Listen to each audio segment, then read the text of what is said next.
I'm Belinda Brewer, and this is my. How should I introduce you? Ty. Ty is fine. This is Ty.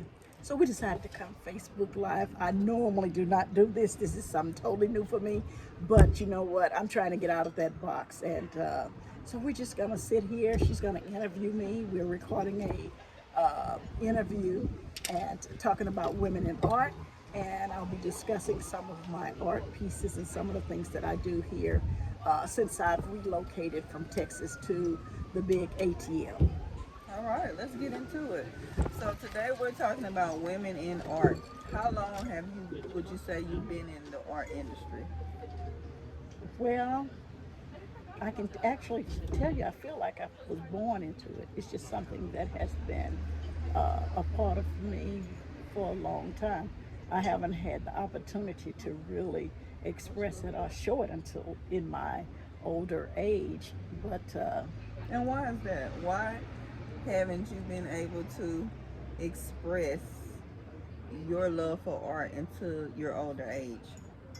because I think that I wasn't comfortable.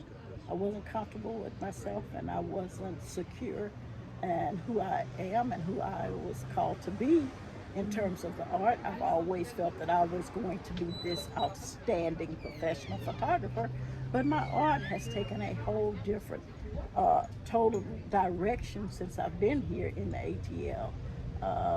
But I think it had something to do with me with some of my insecurities, and I just wasn't going in that direction. But art should be a form of expression. So why did you allow your insecurities to stop you, from having art to be that outlet for you?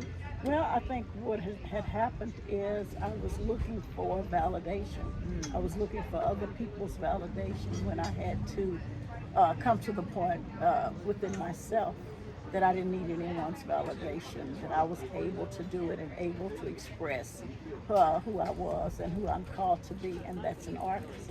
Okay. And I think a lot of us are not living our purpose or living our true dreams because validation. Like you said earlier, you thought you was gonna be this big professional in the art industry, and probably could have been, but you have allowed your insecurities to take control over what could have been so great.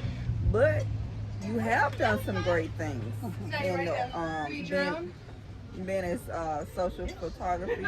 I'm sorry, a social activist photographer. You have done some great things. Let's talk about those great things that you have done. Well, some of the things I've done in terms of one of the major things that I felt that I did was being involved with the Sandra Bland movement. Okay. That was an opportunity that came to me by being a member of Friends Church in College Station, Texas. Okay. The church opened up for us to go to Prairie View and go to Sandra Bland's vigil. And going to the vigil, and actually for my first time really being a part of the movement, I knew that that was what I was called to do, was to document things that was happening, things that touched the Black community, things that just kind of touched my heart. So that's one of the things. And I've had, by living in Chicago and stuff and having an opportunity to be around other Black artists and being in that environment, the door was opened up for me to do a lot of work there concerning art and photography. Okay. Very good. What are some other work have you done? Well, what I've done is I've had some work shown at John Hopkins Hospital in the Turner Turnstile gallery. Okay. And so that's one of the great things that I have felt good about.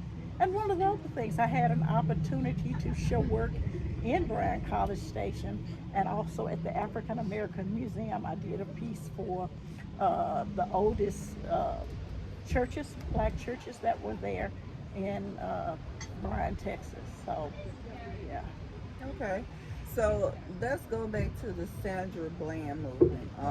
I remember it. It was one of those situations that I felt strongly about. I followed the story. Had no idea that you were the photographer behind some of those great pictures. How did you land being the lead photographer for the Sandra Bland movement? Let me clarify. I was not the lead Okay. photographer. I was not the lead photographer. To be honest with you, I was one of the amateur photographers that was just running out there Okay. and photographing and having an opportunity to photograph it. And so what I did was, by being out there and photographing and having that opportunity to do that, I was able to meet a young minister there that was named Miss Hannah Bonner. Okay. And she gave me an opportunity. They did an interview for her for, say, her name, Sandra Bland. So most people do not know that I was behind the scenes photographing Hannah Bonner, and that was an honor because somebody gave me that opportunity to be able to document that portion of the work. That's awesome. And let's just go back into you saying in the beginning how you were afraid to step out on your art journey because you were so afraid of your insecurities. They kind of held you back throughout life to really tap into who you wanted to be when we're talking about the art realm. So with that being said, how were you able to tap into your confidence side and get out of that insecurity to do this photography for the Sandra Bland movement? Well, like I said, with the Sandra Bland doing that time, I think it was a whole lot of other people also too. Let me clarify that. There were some other big time photographers who were doing that, documenting, the movement. Okay. I think as a social justice photographer, that's something that nobody's asking you to do it. You put yourself on the line to make sure that you document it. But actually what you're doing is you're documenting, for me, what I was documenting is the things that I saw. And the only thing I could do was relate a story to how it was coming from me. Okay. And when I had that opportunity to do it, I wasn't worried about the insecurities or anything because it was not for anybody. You know what I'm saying? It was not about, oh, well, you doing this, you're going to get paid for it and all that. No, this was something that I was doing. This was my contribution to the movement, that to educate other black people that a young woman had died in Waller County that was uncalled for and unnecessary death. And for me, that was a story that I had to tell. It was just in me to share that. So when you're doing that and you're documenting and you're telling the world about someone who did not have to give up their life or sacrifice, because I see it as a sacrifice, their life, so that human mankind could, could know about social unrest and what was going on. So those insecurities, yes. Well, it took time. No, I mean It took time. I mean you're in your element. Yeah. So you're Yeah. you're in your element, you're in your thing, you're doing what you like you said, that was your calling to do. So that's great. That's awesome. So now you're here, and I've seen your work. You got some nice things. You have a great eye. Let's talk about women in art. Is that a big field for women? Are there a lot of women in art? So I guess it's a two-part question. Is there a large group of women in art? And if so, do you think women in art get recognized? Oh, well, yeah. I mean, there are quite the field is open. I don't think, personally speaking, for myself, because I can't define and speak for every woman who is in art. Okay. For me, I can see there are certain aspects and certain restrictions that can be and not And the restrictions are sometimes, I don't even like to say it, but sometimes art can be seen in my perspective, and not the one else's, my perspective, that it can be male dominated. Okay. And sometimes that's how I feel, even with my aspect of even dealing with digital art Mhm. or digital, being a digital creator. Sometimes I think a lot of times things are lean more to quote men, because I know for technology and some aspects, and as you know, some of the situations that I may have with technology, I always question that. Why is it that sometimes men are not so much favorable to women in terms of uplifting and building them up in my industry? Like I Okay. said, I can't, this is personally about me, no one else. And so sometimes I have that, uh, I have that fallback on. So we're talking about now. We're going into art and technology, Well, yeah, and that's a very highly. well, that's something that I embrace, Okay. because number one, I always try to incorporate my photography, and now I'm into collaging into the digital form. Okay. And so I just noticed that sometimes, a lot of things I don't know, and I may inquire, certainly in something, can you help me with this or whatever? But sometimes I don't think they take us serious, because I want to go to a broader level, a deeper level in terms of putting my art into my technique and combining it with technology. Okay. That's great. Um. So what a So I know that you're in social injustice. Social justice. So I'm sorry, social Social justice. justice. Hmm. Now you're telling social justice art through digital. Yeah. Okay. Hmm. Um, what do you want to see for as I know we just talked about how we some men may not think that women are or take them as serious when it comes to technology and art. Hmm. So what is your call to action for that? Like what do you want if you had a male um, artist that was into technology, be the voice for the women that don't have a voice. What do you want them to know about women that's in art and going through the technology route?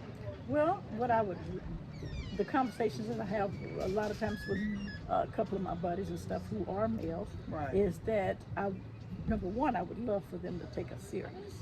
Take us serious and understand that we're not coming into the technology part of trying to take over or trying to uh, change things. Mm-hmm. But my thing is going into it and learning from them, so that I can maybe, like, my analogy is just like having ice cream. And say, for instance, I'm the topping. I want to just sprinkle some of that topping and on top of that ice cream. I want to be able to tell a story, and I want to be able to use those different components that they may know that they can help me in terms of that. And so, what it may even look like as uh, even having a mentor, Mm-hmm.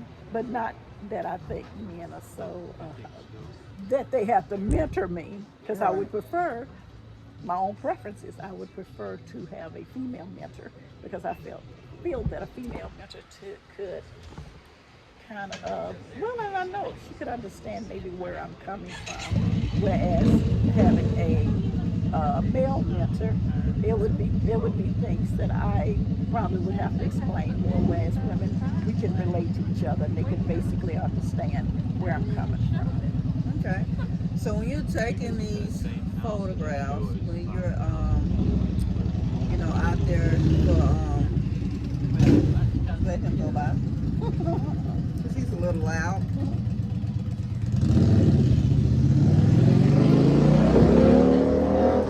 Okay. So like the social justice photos that you're taking, like when you're out there and you're on the front line, Is there some type of connection that you feel? Do you get caught up in the emotions when you're taking these photographs? Is there some type of connection? Well, I am a product of the 50s. I'm a 50s baby. Okay.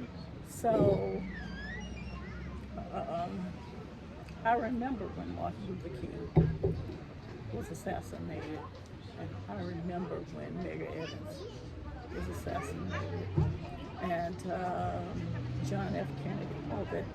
So all that's been with me all these years, and I would look at the pictures and study the photography, and it was just, as I say, it was like a calling. It was something that was calling to me, that it needed to be told. Right. Our stories needed to be told. People needed to understand, and a lot of people who have this impression that they even know me still does not know the story of my life, and in terms of some of the injustice that I've dealt with growing up, and family members have grown up. So when you hear those stories, and then you understand, and for me, my major thing is a legacy. Okay. That is why I'm so passionate about social justice and documenting things that happen, is leaving a legacy. It's not about, oh, I'm trying to inquire the attention of the world, or I'm trying to acquire a whole lot of financial. No, it's about when Belinda Brewer makes a transition, which we all will have to, there will be a body of work that people will be able to see, and it will be situations that I've documented, so that some of the things that people may not know, Okay. and some of the people that I run into who are social justice. There are a lot of people that take that name on. They take that name on as being a social justice. Okay. But the thing about it is that when you become a true social justice, Okay. whether it's a photographer, whether you just social justice period, for me, I had to come to the point that it would be something that I would be willing to lay my life down. Wow. To understand that when I take on this calling, that I put on this cloak, Wow. it could be a situation that could cost me my life. Because everybody's not wanting everything to be documented, or to be seen, or to be told. Right. So when you say social justice, you have to make sure that you have made this decision, that this is something that you have called, and you've been called to, Okay. that you know it may cause you to die. Okay. Because through history, all these events have been told through photography. And I think it's very important that we have someone there with their lens to tell the story. And you speak about legacy. We speak about social and justice photography. We speak about art, women in art, black women in art, women working through technology for their art. But let's talk about Belinda Brewer, the person. You sure you want to talk about Belinda Brewer? Yes, let's give us 3 strong points, or 3 strong takeaways that we could take away from you when we see your art, or when we go to purchase your art. Let me connect the person to the art. What should I know about you? That way, I can kind of connect when I'm having your pieces. The person I can capture through this art piece. Who is she? Give us at least 3 details about you. Well, now you really getting into three pieces. I mean, 3 details. If we had to write a 3-word bio, and you want to give me 3 words, how would those 3 words describe Miss Brewer? Integrity, accountable, and committed.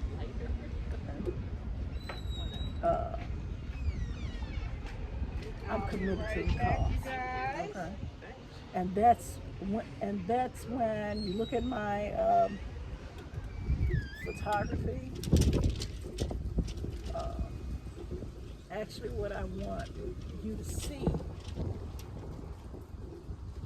is through the lens of my eyes and through the lens of my camera, the struggle of my people, and that there are people who are willing to put their lives on the line, who's willing to fight and stand up against injustice, and that we have to take that banner. And everybody don't feel that they have to take that banner, you know. Um I think, but I want people to know that when they're looking at my work, that it is has nothing to do with um, wanting to be recognized or Okay. wanting to be glorified. It is a thing of I want them to see the passion.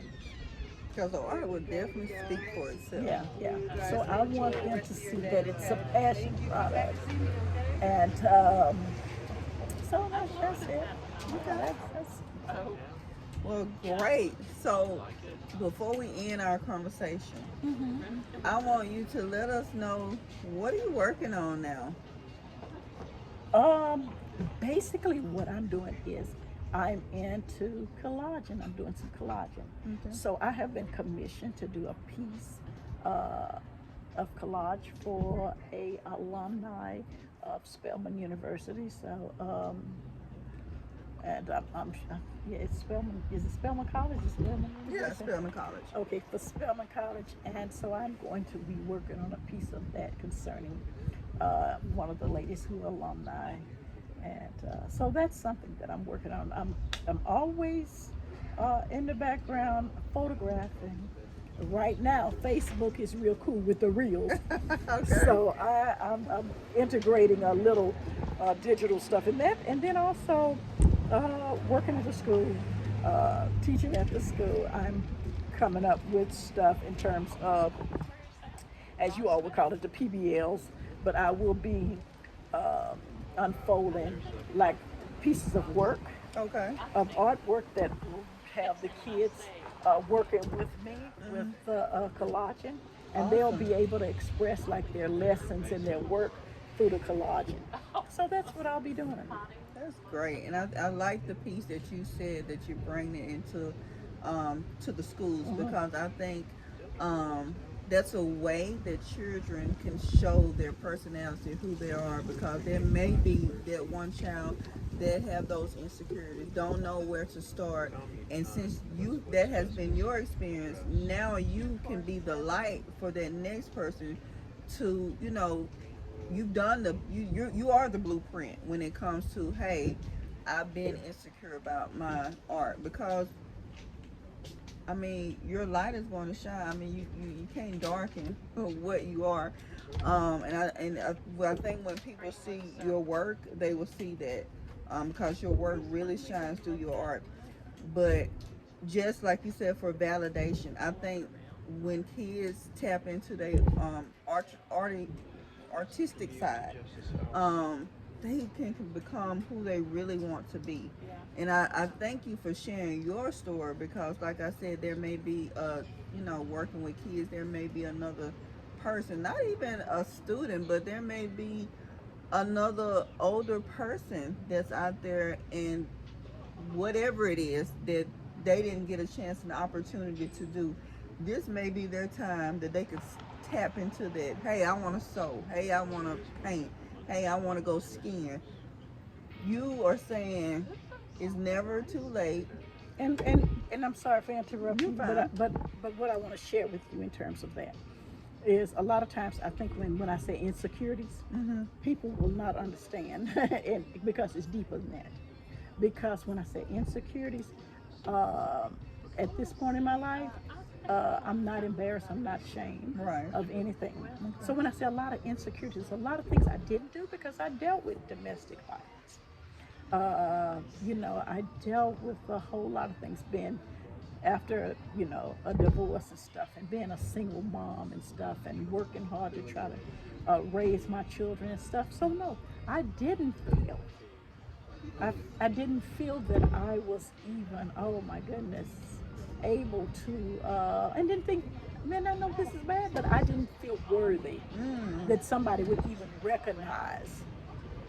Because those are some of the things that you go through. You know, when you go through that, well, you know, I should say DV, when you go through it. Because it saps a lot of your energy, and it saps out a lot of your creativity that you have been given. So, you know, I want, and my last thing is, I want people to understand it does not matter what you go through and how much you go through it. There's a gift, there's a power is beyond, and it's a supernatural power, and it's a God power. Okay. And you know, and allows also too with my insecurities with that also was one thing about it is I was in church, and being in church, you know, everybody thinks, oh, praise God, hallelujah, which nothing's wrong with that. Right. Oh my God. But for me, I still love God, and I'm thankful and I'm grateful. But it's something that could have destroyed me. Right. That's deep. Because sometimes people don't. That's deep. Because sometimes people don't see the things that God have on your life, and maybe because you're not so vocal, and maybe sometimes you take the little road. Well, sometimes what's for us is not always for people to see. Right. And so the thing about it is that I had to trust God. I had to trust God and believe that, oh my goodness, God, you got so much more. You got something for me, and I just got to tap into it. Wow. And once I tapped into it, and I'll tell you, and I'll leave you this with this. This is what my prayer. My prayer is I tell God, these eyes, I want you to see through me. Let me be able to see what you see through the lens of my cameras. These hands of mine, let them be your hands. Let them take these hands and wrap it around this camera or this cell phone, and let me create what you see and what you created in 7 days. Let me be able to do that, Lord. Lord, keep my feet and let it walk upon the grounds that you have me to walk upon the grounds. Keep me safe. Keep my knees firm and strong, so that I can have the ability to continue to stand on my legs and do what you've called me to do. So those are my prayers. Nothing I do has nothing to do with me. Y'all hear this? I don't know. I might need to change her name to a prophetic photographer, Belinda Brewer. No, but that's it. The last points. So the last 2 points I want to ask you. So we know social justice is always a part of history, unfortunately. When can we see you back on the front lines? Well, you know what? Hopefully we don't have any incidents that we have to really, you know what I'm saying, just have to go out there and fight and protest. One of the things I think that that I'm passionate about, that I have a situation, so I want you to understand this, people in Louisiana, whatever governor, this governor, I'm not up on that, but I've heard that you all selected and have elected a new governor. So I hope that those of you who did not go out to vote, I hope you be able to live with yourself once you deal with that situation. But in terms of, like I said, social justice and being on the front lines, hopefully we don't have them. And there are incidents every day. Let me clarify. There are incidents that happen every day, and some of them we're just not aware of them. But the ones that I'm aware of and the ones that I can go, oh baby, yes, I'll be out there documenting.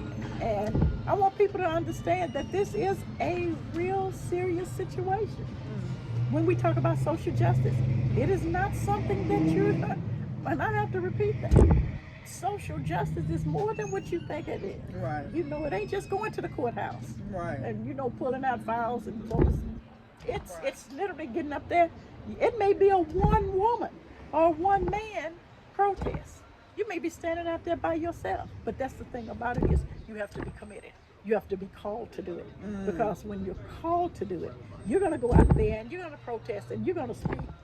But you're going to speak from a spirit of truth. Okay.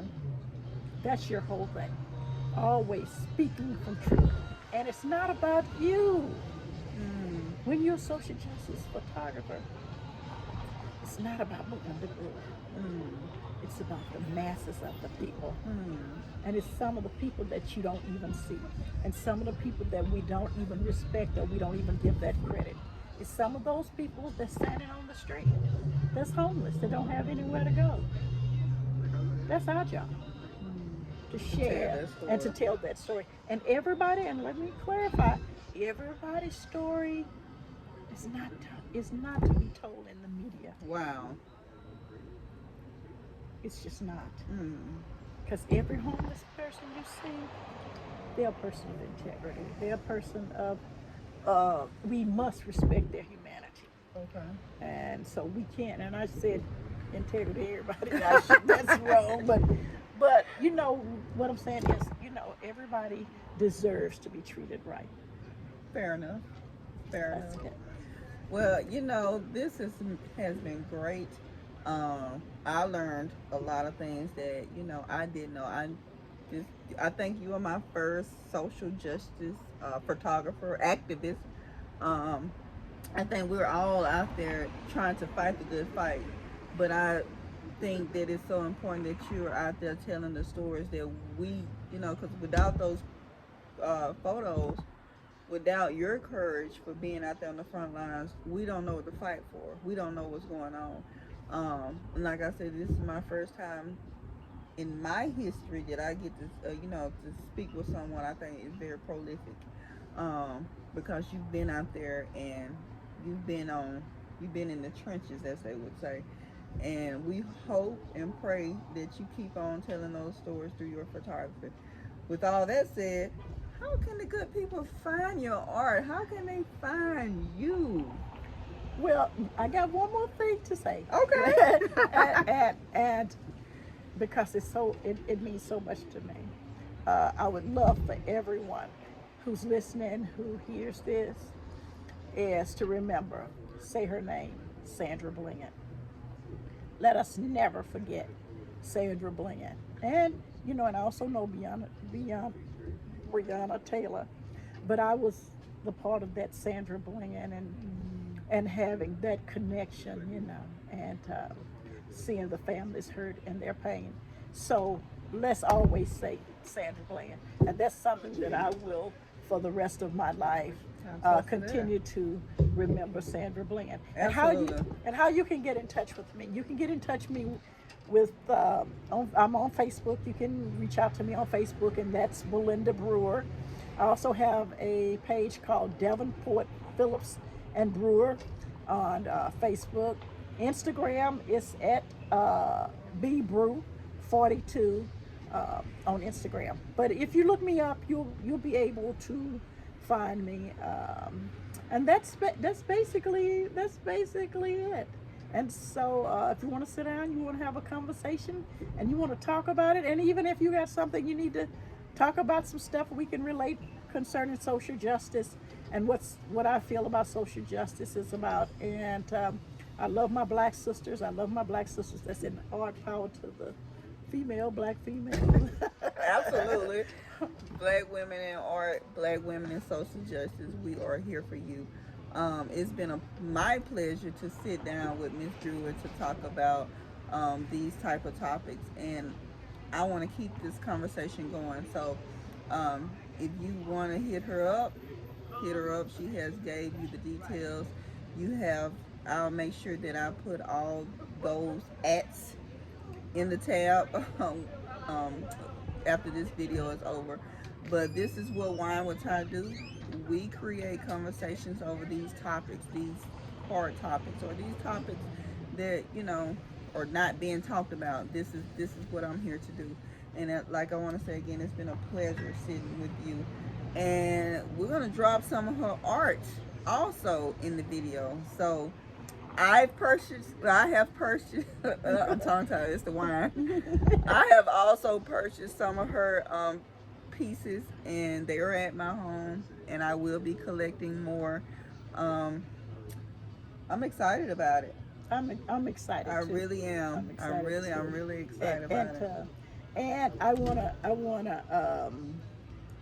throw out a. Can I throw out a shout out? Yeah, throw your shout out. I wanna throw out a shout out to Pastor Dan DeLillian, because if it wouldn't been for him and being my pastor and walking this journey with me, Okay. I may not be here to tell my story. Okay. So thank you, Pastor Dan. Thank you, Friends Church. Friends Church has been very supportive of me, and I appreciate it. I'm here today because of you people at Friends Church. And last but not least, Linda Coates has gone on and made her transition. Okay. But I appreciate that support. And Linda Fishwater, you my girl too. Oh, and Lynette. Okay. Lynette, she's the one who got me really into the painting piece and the collaging and stuff. So Lynette, thank you. She has excellent work, so make sure you check her out. I think she has an Etsy site, but you can also inbox her for any pieces or something that you know, maybe there's a word that you want to use, and she can put it together for you. So, you know, just anything that you could possibly think of, she's here to work with you on. But as again, it's been a pleasure. And as she said earlier, say her name, Sandra Bland. We will not forget Sandra Bland. Thank you. We out. Cut it off. Oh, Okay, we're live.